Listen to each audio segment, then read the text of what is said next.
Joining, welcome. Scribble 102, new features for the Scribble Savvy. We're very glad to have you here. Super pumped about talking about some of the great things that the dev team has been working on over the summer. And I think we have a couple of repeats from Tuesday at our 101 webinar. Welcome again. Hopefully you have had a chance to dive into Scribble a little bit more, but then also welcome to our returning Scribblers. Yeah, welcome all around. We'll do quick intros. If you haven't already, please put your name, your role, location in the chat so we know who's here and we can stay connected. Feel free to use that space as you need throughout today. We're going to save that chat for reference later as well. So in case you have any questions that we're unable to answer, we will be following up with that tomorrow. All right, so first off, your content concierges are Meredith Allen, myself. I am new to Scribble. Today was my 1 month anniversary. I'm head of customer success.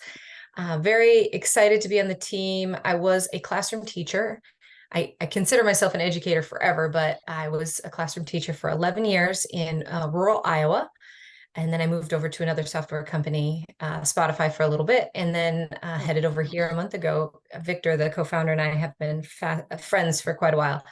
And so very excited. I want to pass the mic over to Karen, my other half, during this customer success journey. She's been awesome the past few weeks getting me onboarded.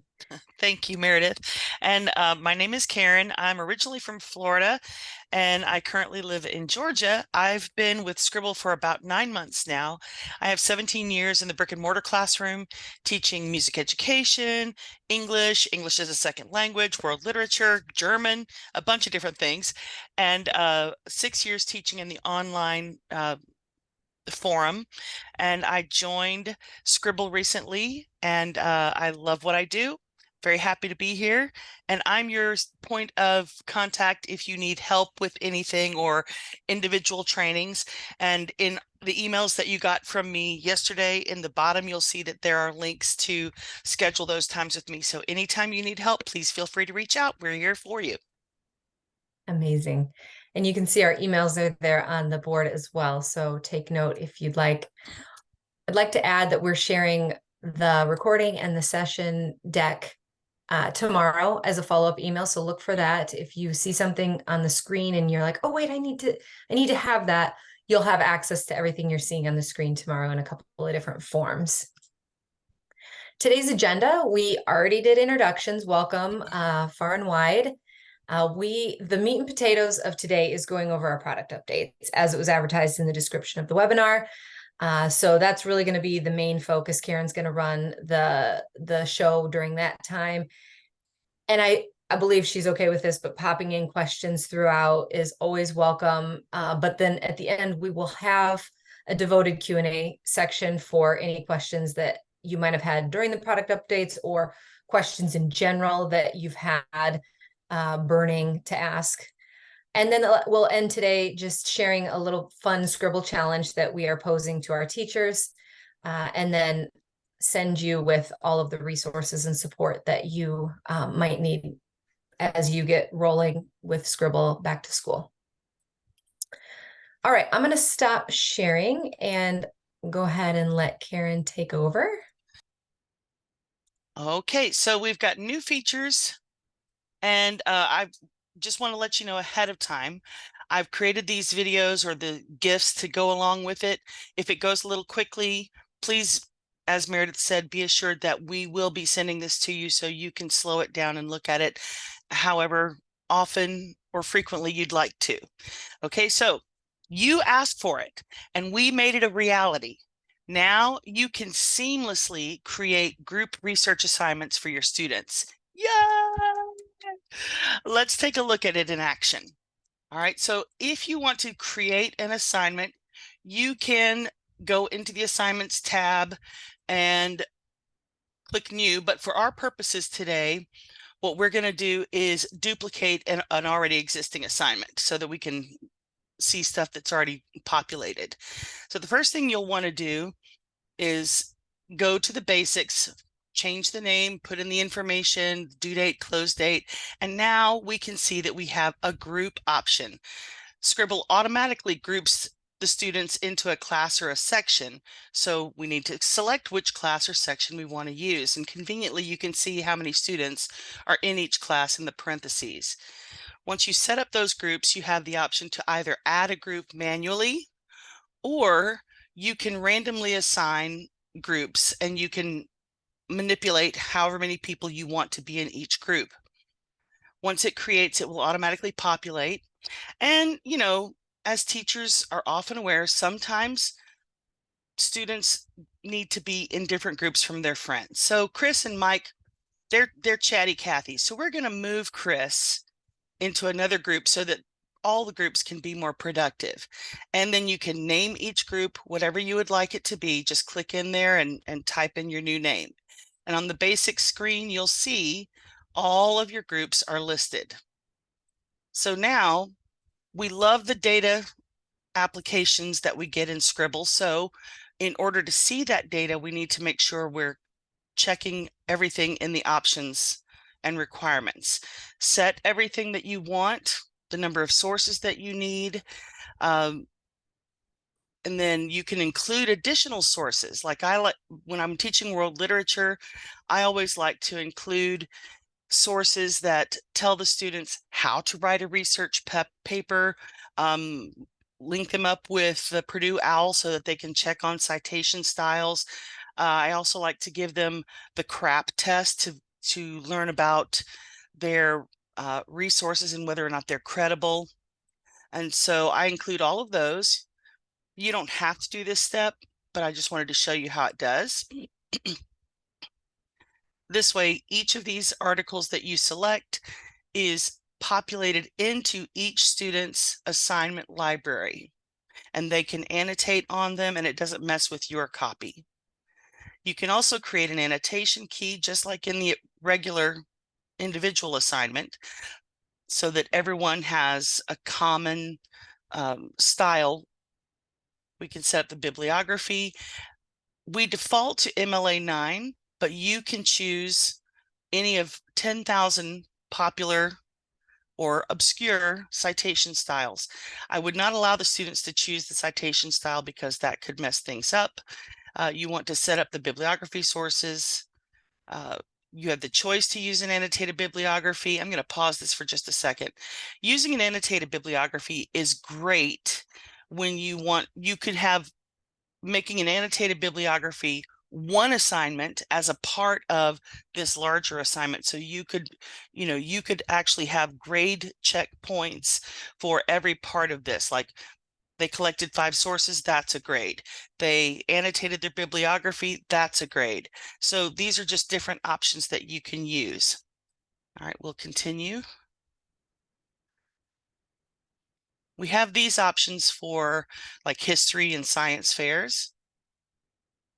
You can enable or disable the outline features. And if you have a student that has a 504 or an IEP, they have a paraprofessional or someone else that needs access to their assignments, you can add that co-teacher here.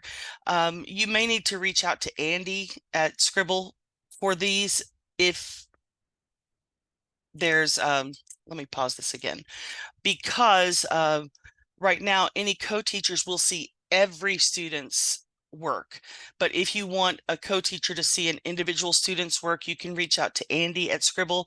We're in the process of developing a function where you could assign specific people to specific students as co-teachers, but that has not been made live yet. So in the meantime, in the interim, you can reach out to Andy and he'll be able to help you. And his email will be included in his email address will be included in the email that I send out to you tomorrow. Okay, we'll continue. And now we can go back to the basics and see that everything is all ready. And if everything looks the way that you want it to look, you can then assign the assignment. Sorry, I hate to use the same word twice, but always remember that once you have assigned it, you cannot then go back in and change the requirements. You can add to or edit the instructions, but you cannot change the requirements that are set up. Okay, well, let's keep moving and grooving.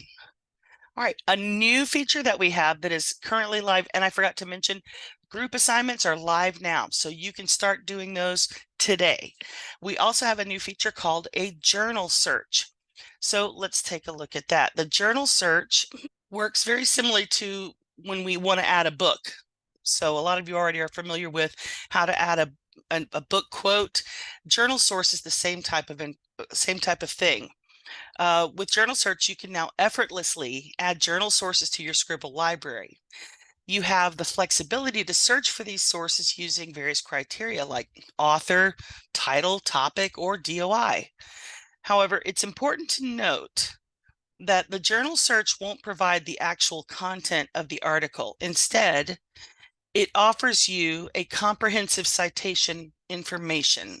So here you can see it's going to pull up a list of journal topics for my area of expertise, which is music education. And you can select any or several of those and add it to your library. Now it'll look like this. You can see there are no quotes currently, but if you have a physical copy of the journal or a digital copy of the journal, you can then type in the quote that you want to include in your paper and be assured that the citation information is set up properly. You can add the page number, which we'll talk about a little bit later in another feature that's on its way. So in summary, it's a fantastic tool for streaming your research process, especially when dealing with print copies of PDFs without DOI information. The quote editor allows you to type in a quote from the article that you can then incorporate seamlessly into your digital workflow alongside your digital sources in Scribble. All right. Now we have real-time student progress monitoring, which is very exciting. This feature is a game changer for educators, offering a bird's eye view of your students' entire research and writing process. Progress monitoring breaks down the data into 4 distinct categories: research, getting insights into your students' research efforts. You can see how they're discovering and collecting sources to support their work. Analysis helps you to understand how students are analyzing the sources they've gathered. It provides a glimpse into their critical thinking and comprehension skills. Synthesis tracks how students are synthesizing the information from various sources. This is crucial for assessing their ability to integrate ideas coherently. And writing. Writing keeps tabs on the writing progress. See how students are translating their research and analysis into well-structured papers. But here's where it gets even more exciting. Progress monitoring helps you address concerns related to plagiarism. With trackable data, you can confidently assess the originality and authenticity of your students' work. Right now, ChatGPT and other AI is at the forefront of everyone's thoughts and concerns. So this is a verifiable, trackable way to show that your students are actually putting the work into their research. It's a powerful tool to ensure academic integrity and guide your students towards success. With progress monitoring, you'll have the insights you need to support your students every step of the way. So Scribble's progress monitoring feature empowers educators like you to take a proactive role in your students' research and writing journeys. It's a valuable resource for enhancing teaching and ensuring academic honesty. And you probably want to know where you'll see this.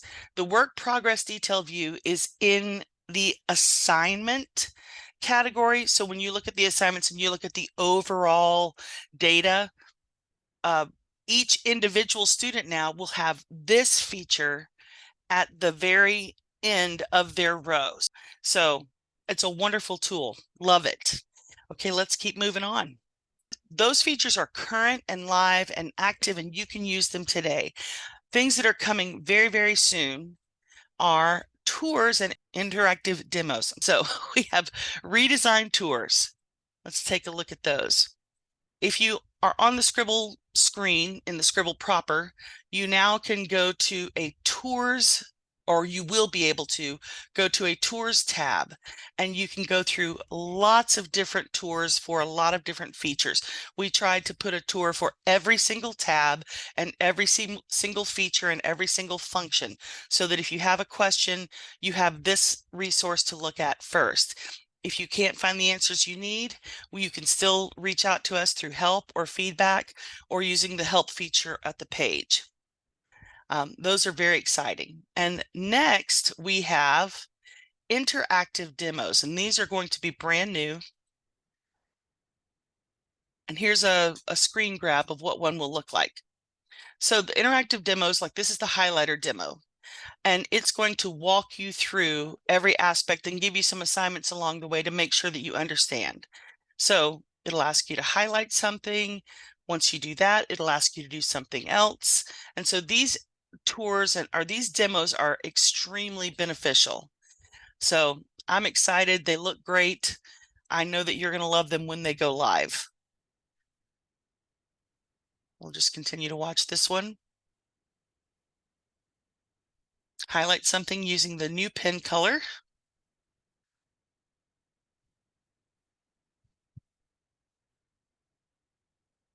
Once that's completed, it'll say, click the icon to turn off the pen mode. And now you are in selection mode. Highlight something using the mouse, then click the pen icon. So this is just showing you that there are multiple ways to use the features and the functionality within the toolbar. By the way, the demos are for the toolbar, not for the Scribble page, not scribble.com where you sign in. This is for the toolbar. So when you're out on the internet gathering sources and you're using the Scribble toolbar, these are the demos for that. Any questions so far? All Nothing in the right. chat, but I just wanted to reiterate what you had said about when you're out on the web and you have the toolbar laid over in these tutorials or the demos that are interactive. That's I think going to be great for having students go through that process as well the first time so that they can practice and feel confident with the tool. I'm Exactly. excited. I would highly encourage you to do that with your kids. Okay. Come on, there we go. We've been working all summer on citation improvements, including new relevant sources. So we have updated everything to reflect MLA 9, APA 7. Those are the most recent citation releases. And we now have additional citation styles to include things like Facebook posts, YouTube videos, tweets, small form or microblog content, a variety of things. So we have expanded from about 10 different specific citations to over 30, and there are more coming. So that's very exciting. Additionally, we are going to offer very soon page number support in citations. So if you're in higher ed, you'll know that a lot of times when you're doing a paper, you are required to have in-text citations, and whenever you bring in a quote from that source, you have to cite the page that came from in your in-text citation. So we have now built that in, or we are building that in to the new citation framework. So you'll be able to have page number support in citations. Now, I personally do not have access to this because it's on the development side. So our wonderful Chief Technology Officer created these little videos for you, or for us. So you can see he's pulling a quote, and now he can see there's the in-text citation and it shows the page number. You can copy that and paste it directly into your document, or you can drag the quotation into your document with the Scribble Writer extension. There you go. There's your in-text citation with the page support now. So again, all of these changes that we're making are as a direct result of feedback that we're getting from users. So your feedback, your suggestions, your questions often lead to change in our product to make it better for teachers and for students. All right, next feature that we're going to be bringing around pretty soon is paraphrasing support. So now you can see that.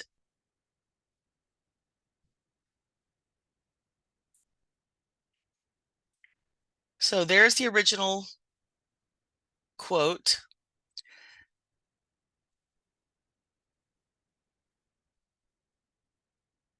I'm going to pause this so you can see it. So this is a paraphrase, and most people are willing to accept some additional risk. And this is the comment. Last year's embarrassing Mars failures have subjected. And this will be in the paper. You can drag this into the outline and watch what happens when you drag it in as a paraphrase. Paraphrases have to be cited differently. So now we can see that this paraphrase gets a specific in-text citation that is required for paraphrased material. That's amazing. Now, I teased out at the beginning of the webinar that we had a challenge this fall. We decided to pose this to our Scribble teachers. If you choose to accept it, it would be to create an assignment in Scribble, which I think most of you, I'm assuming, have done. If you haven't, this is your opportunity to do it for the first time. Share it with your students, and then watch what happens as it rolls in and what the activity is. And the challenge is really just to share your experience in any of our social channels that you feel comfortable with. It could be a video, it could be a quick tweet or post, it could just be us tagging us somewhere and show, pictures. We want to hear from you about what's happening on the ground. We live in our little work from home bubbles, Karen and I. So it's really just food for us to like keep trucking. And then we also use that for feeding back to the product team about what's resonating well, what could use improvements. So tag us Scribble Savvy, hashtag Scribble Savvy, and we'll search that hashtag. So that's all you need to do. And you will be put into a drawing for some swag, and we'll send it your way. The deadline we put for October 15th. And again, once we share these slides, all of our social channels are tagged on this, or rather linked on this slide. So if you're wondering like where to find us, they should all be clickable within this slide. This is one of my most favorite slides because it really shows who you are, the unsung heroes of the district. You are Clark Kent, and very often it's forgotten that you are the Supermans of keeping things rocking and rolling at school with your students in the district. So once you are back in the district and life happens and things are coming at you, we wanted to create this space that's like a one-stop shop for support. We've got our getting started guides, installing the extension, which again, this is a group that probably doesn't need that help, but it's there just in case. The support center, our facts. Karen and I worked on a doc earlier this week where we put most of our frequently asked questions in one Google Doc. And so that's what that fourth icon down is. And then we just wanted to include, if your district's considering purchasing, the quote information there is. And again, that feedback form is under the contact us. That's the email. Karen gets CC'd in it. I get CC'd. Andy, is the one that usually fields the questions. And he is so on top of responding. So I think that's one of the things that we should be most proud of as a company is our customer support that we offer the schools. But wanted to share that with you before we closed for the day. Any questions? I haven't checked the chat. Looks like there's one. Oh, a thank you. Thank you. Like, oh my gosh, you guys are doing the work. So yeah, there's the agenda. We checked off everything that we said we'd talk about. Karen, anything you'd like to add before we send them on their way? just know that if any questions that you have, because I know there's a lot kind of dumping on you at first, so it might take some time of you playing in with the new features to formulate a question, and that's totally fine and acceptable. Please send those questions to us. As Meredith has said, and many of you can personally attest, Andy is on top of answering technical issues, and we are on top of answering all other things. So any questions you have, we will find the answer for it. If we don't know, we'll keep working until we do know and get that information out to you as soon as possible. And I just wanted to reiterate that you have the ability to sign up with me personally to go through stuff anytime you'd like. We have daily office hours. We also have private one-on-one time, one-on-one times, and even group times that you can work with if you maybe your team wants to do something. So, uh, other than that, I hope you go out there and scribble happily. I love it. Thank you, Karen, and thank you all. Have a great evening, afternoon. Bye. Bye.